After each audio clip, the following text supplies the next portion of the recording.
I wanted to begin by saying, how many here live in Wheaton? Pretty much the whole bunch of us, And what I often people think of Wheaton who don't know us as a town. They would say, "Oh, the town of Wheaton just put up a mural," or "The town of Wheaton just had a parade." But there is no town of Wheaton. It's a place. It's a place that we all identify with. You might live up on Randolph Road. You might even be as far as Aspen Hill. You might be down in Forest Glen. But when people say, "Where do you live?" you say, "Well, I'm from Wheaton." It's this crossroads, and it's been a crossroads, well, since the early 1800s. The old Bladensburg Road, the road to the ferries, and what did they call the Georgia? It's the Brookville Pike. So this intersection in the mid-1800s, we had Mitchell's Tavern, and it became sort of a water hole. People were traveling, they'd stop and eat, drink. Maybe they had lodging, I don't know. But we didn't get our name, Wheaton, until the Civil War, until after the Civil War.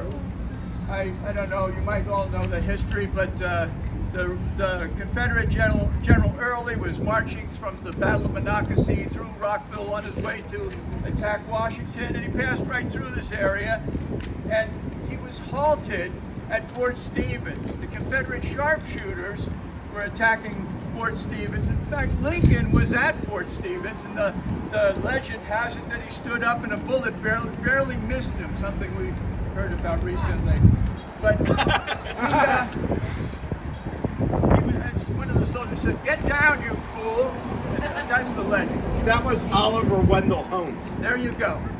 In any case, who was asked to come and repel the sharpshooters? It was a Brigadier Frank Wheaton from Rhode Island. And he lost 49 men pushing back the Confederates, and 150 were wounded. But after the Civil War, the postmaster, a guy named George Plyer, he decided to change the name of the post office to Wheaton. That happened in 1869. And we actually had a Wheaton post office for quite a few years until Silver Spring gobbled everything up. So you can still put Wheaton on your address and it'll get here, but officially the post office says we're part of Silver Spring. So excuse me for that, but I just felt it was important for us to realize that when you want to make something, like this, it takes the support of local government. You can't go find the mayor. You can go find Louisa Cardona, but she works for our county executive, and he's up in Rockville. So Louisa has been so helpful to Wheaton Arts Parade since we started. Did for this mural, she helped with translation. The Red Shirts were up here putting up cones to protect Bridget so she wouldn't get hit by customers driving through. So the urban district is very key, but you can't go to Louisa and say, "Hey, give me money for a mural." You have to go begging. And we went to the Public Art Across Maryland program, which is run by the Maryland State Arts Council.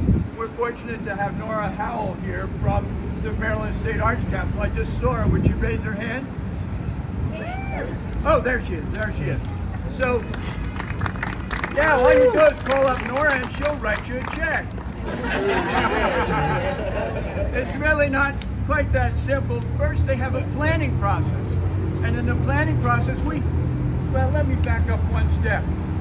There's a woman here, Margaret Rifkin, who has a group called the Art and Walkability Project. There's Margaret. And Margaret, she got some Maryland State Arts Council money, and she produced a mural over on Price Street. And it's a wonderful, beautiful mural, and Andy liked it. And so I came to the Elbe's Beer to get my Wednesday discount, and he said, "I want to have a mural. We want to have a mural." Here's Jeff, his brother. "We want to have a mural, but I don't want to pay anything." Well, if you know Andy, that was what he would say. Anyway, I've come to know him, and I realize that he's invested a lot in this. But that's how it started. It starts with somebody wants something, and they have to find someone to do it. And he happened to ask Wheaton Arts Parade. So we're just a nonprofit organization. We're volunteers. Paige Friedemann. She's here, she runs the gallery. This morning, Paige was at the library doing art making for families for free at the library. And also Mary Stickles, she's a board member. Mary was with a group down in the plaza hanging yarn. So every year they put up the yarn bomb, and you know when the yarn goes up, the parade's not too far behind. So anyway, that's who Andy asked, can you help us make a mural? Well, we applied, and there's a process. You got to start with planning. So we got a little money, not tiny bit, $8,000 for a planning process. But our goal was to get ready for the big money so we could hire a professional artist. They don't come cheap. Right. But they still don't make enough. Anyway, we got the planning grant, we introduced the project to the community, and we asked the community in a meeting and through our social media, what do you want on this mural? Well, they said, well, we want to show Wheaton. We want people to drive by and say Wheaton likes art. We wanted people to say something beautiful, something that shows Wheaton's history, something that shows our diversity. And the community said, and we should recognize the people who started that store. And so that's how the content came to being. And we put out a call to artists. 45 artists across Maryland applied, and 3 finalists were selected. And we had a committee. And the committee looked at the committee picked those 3 finalists. We took it back out to the community, asked them to vote. They voted on Bridget's design.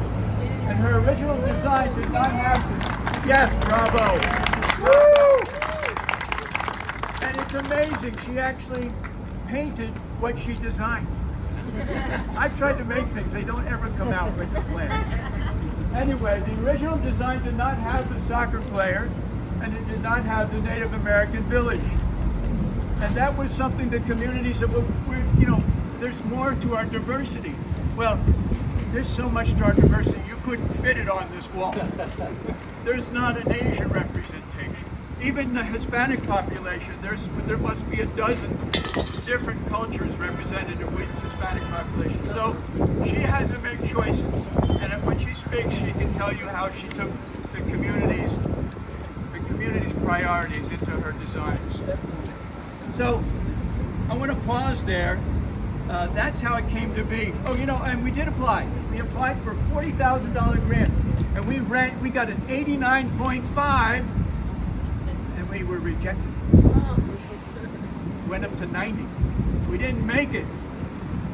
You've seen the Olympics, gold, silver, bronze. I saw Seinfeld do that. Anyway, we didn't get it. So we had to start again. So it took another year, and they reduced the amount of the award by $10,000. And that's when we appealed to the community. We said, look, we're short. We need some money. Can you help?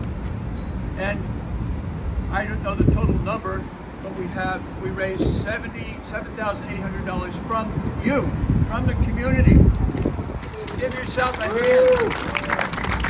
Anyway, I'm going to read those names in a minute, but first let's start with the owners, the family that's been here since 1951, the Bobrow family. Thank you all for coming out today to celebrate this special occasion.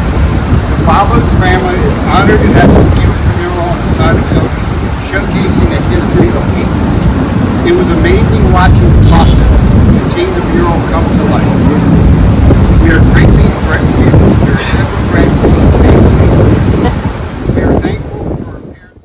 Well, my name is Nora. I'm here representing the Maryland State Arts Council, where we are the distributors of our money. This mural was funded by our tax-paying money because we are so grateful to live in a state that invests in artists, invests in the arts in our community. So give yourself a thanks.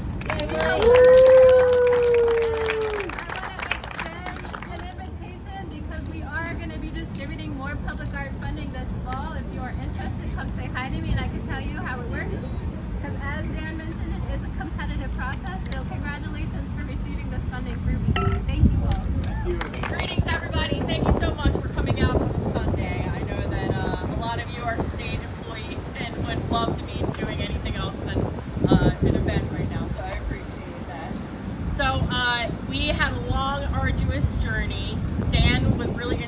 in making sure this whole thing happened. He worked really hard and like raised hell to make sure he got exactly what he wanted. So he's really actually the driver behind this whole thing. So everybody give him some appreciation.